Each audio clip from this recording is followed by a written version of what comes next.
we've talked through procrastination and some of the ways that it raises its head. So then moving on to how we can beat it. And one of the ways you talk in the book is through confidence.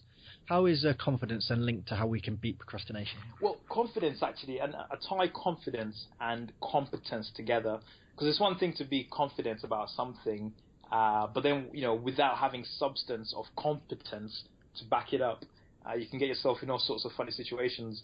So confidence and competence is really linked to the probability of payoff. So, if you're going to procrastinate about something because you're not sure whether you're good enough to achieve success in that particular task, then the best way around that actually is to build up the skills necessary that will increase your chances of success.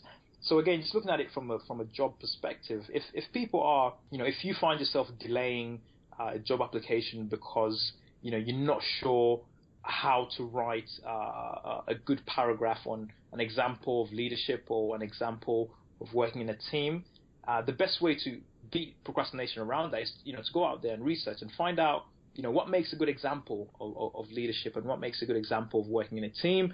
And there's all sorts of resources you can find online. So really, the best way to overcome that fear of failure is to basically just work on your skills and try and become competent at whatever task it is that you're doing. And I like in your book how you mentioned about getting a coach and the benefits of getting a coach. I mean, thinking if you'd said to people, who are applying for jobs, would you pay £200 to get the job of your dreams? A lot of people would say, yep, I'd pay that. But then if you say to them, well, would you go and get a career coach or someone who can guide you through the process? They'll be, oh well, I can't afford it. Yeah. And speaking to the previous guests who we've had on the show, from John Gregory, Denise Taylor, Richard Morn, David Schindler, Liz McGuire, they all do coaching. They'll all have specific coaching practices aimed at guiding people through the application process, from interviews to application forms, and the opportunities are out there for people to use and reach out to. And it's not expensive, and if it will help give you the skills that you're currently lacking or you feel you're lacking, it's definitely money well spent. Exactly. And the thing is, sometimes having a mentor or having a coach, as you say, having that person there can actually cut the amount of work that you have to do to develop your skill set. So it's definitely something that's always worth considering. Having someone a little bit more experienced and someone a little bit more knowledgeable to sort of guide you as you develop your competence. That can save you a lot of time, as opposed to researching and reading everything you can and then trying to figure out which are the best bits to use and which are the bits you want to discard. I like also where you say in the book, a good application is better than a perfect late one. Exactly. Absolutely. Which is very true. So another tip you have, it relates to motivation. Yes.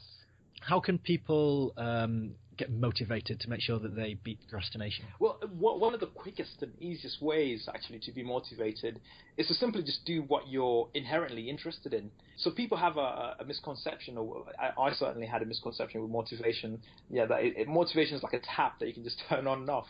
But the reality of it is one of the easiest ways to be motivated is to just do something that you are inherently interested in. So when it comes to applying for jobs, if you want to be motivated with your job applications, look for jobs which you are really interested in. That is by far the easiest way to actually become more motivated. Don't think that motivation is something you can force yourself to have, regardless of whether you're interested in something or not.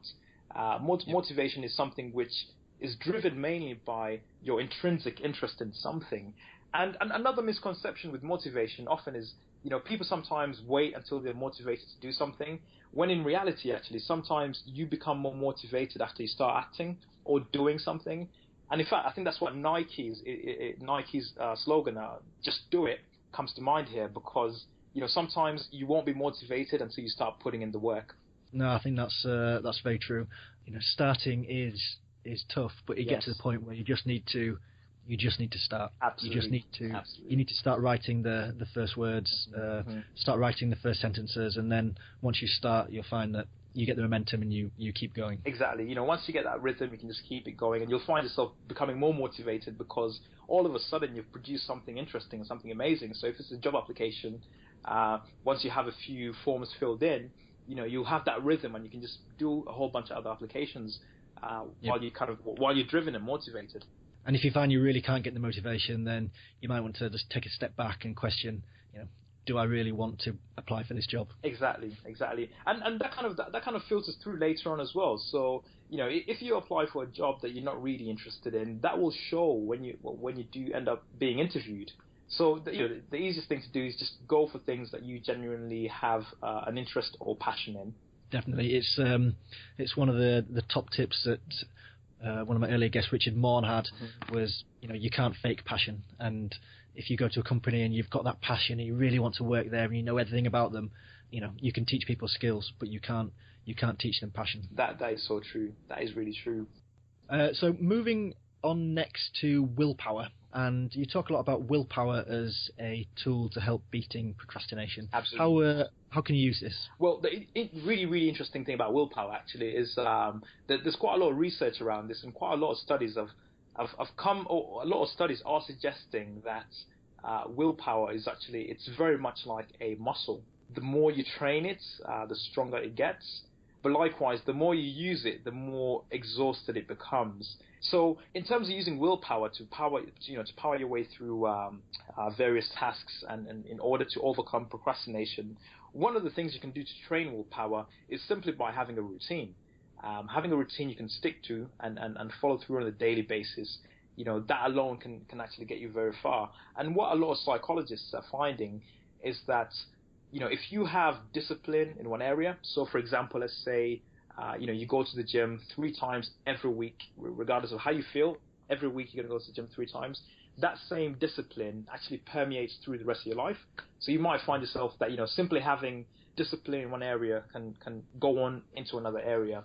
But the other thing about willpower, actually, the fact that it does get exhausted, it means that, there will be times when you just can't push your way through procrastination, and you can't power your way through a certain bit of work, because we do get exhausted. The more you kind of discipline yourself and work persistently at something, the more you need to actually make time for rest and times where you can just basically relax a little bit. So, fair enough. If you've got a piece of work that you need to do, focus on it for a couple of hours, but make sure that you make time to just relax and have a bit of downtime afterwards.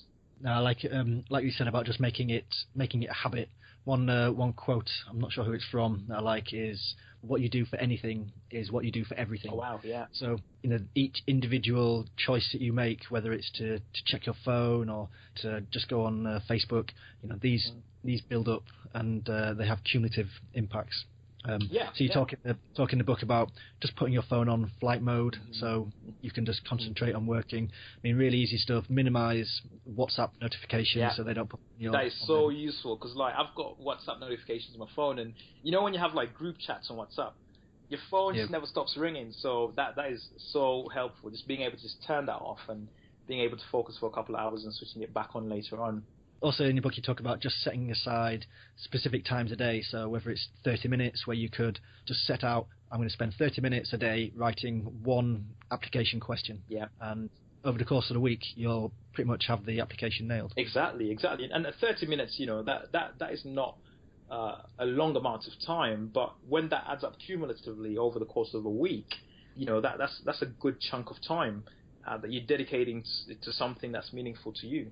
And you're also talking in the book about goals. What are goals, and how do they work best? Well, goals. There's a lot of research around goals actually, and a lot of that research basically concludes that people that have goals end up performing better than people that don't have any goals.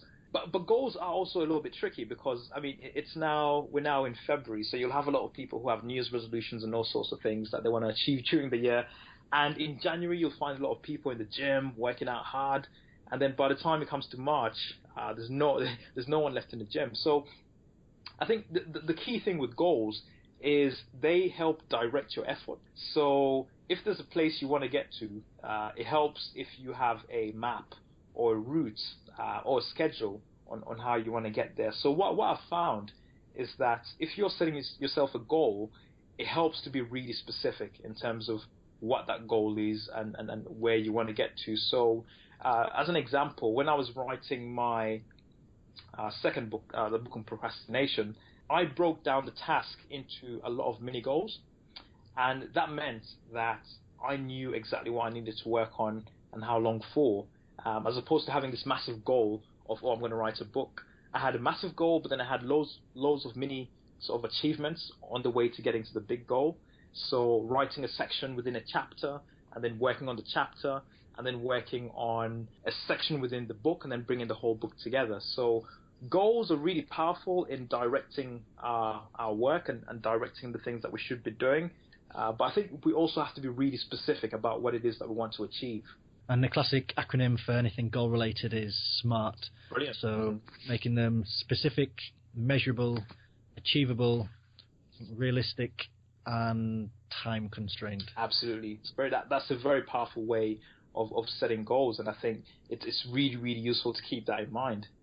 Near the end now, you talk around some counterintuitive tips of helping people conquer procrastination. And one I liked, well, the couple that I liked are the scarcity mindset and the kitchen timer technique. Oh, they're both brilliant. They're both brilliant. I mean, the kitchen timer technique, for anyone that hasn't heard of it before, it's literally you don't even need a kitchen timer. You could use your phone. It's just literally a way of setting your timer to 20 minutes perhaps, and then focusing 100% on working on a task for those 20 minutes.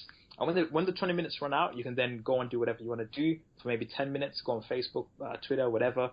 Have some tea, and then come back and set the timer again to 20 minutes and just work hardcore. So that is really powerful, and I use that technique a lot even today. And just touching on the scarcity one, that's a really interesting point, because I came across it from another author, a guy called Nassim Taleb, who's a sort of a philosopher / investor / banker. And he came across the observation that if you ever want to get a piece of work done, give it to the person who's the busiest. And the reason why that is when people are short on time, they value the free time that they have a lot more than people who have too much time on their hands. So the busier people get, the more sort of resourceful they become with the time that they have. So those are two really powerful points. And I mean, did you get a chance to try either of them, or? Yeah, no, I've actually been using the kitchen timer technique I used for my A-level revision. So I used to do 45 minutes on a timer, and then reset the timer for 15 minutes break. Wow. So I work for 45 minutes, 15-minute break, and try and do that over the course of the day. And I found it worked for me. And I know some people recommend maybe 25 minutes as how long you can concentrate for, but I found that 45 minutes works well. But no, it's a really good technique. And with the scarcity mindset at my desk at work, I've got Time Flies just up there as a little aid memoir, just to get to try and keep focused. And another tip I have at work as well is to make sure I remember what I'm focusing on. I'll just write on Postit notes each individual act and have that stuck on the monitor. Brilliant. So that if I'm focusing on, I'm not sure, planning, then you'll have planning written on there. So because your mind wanders, you're like, oh no, planning. I'm actually doing planning. If you can just keep in mind that time is precious, and once you lose it, then once you don't use it, then you lose it. Just help to focus the mind.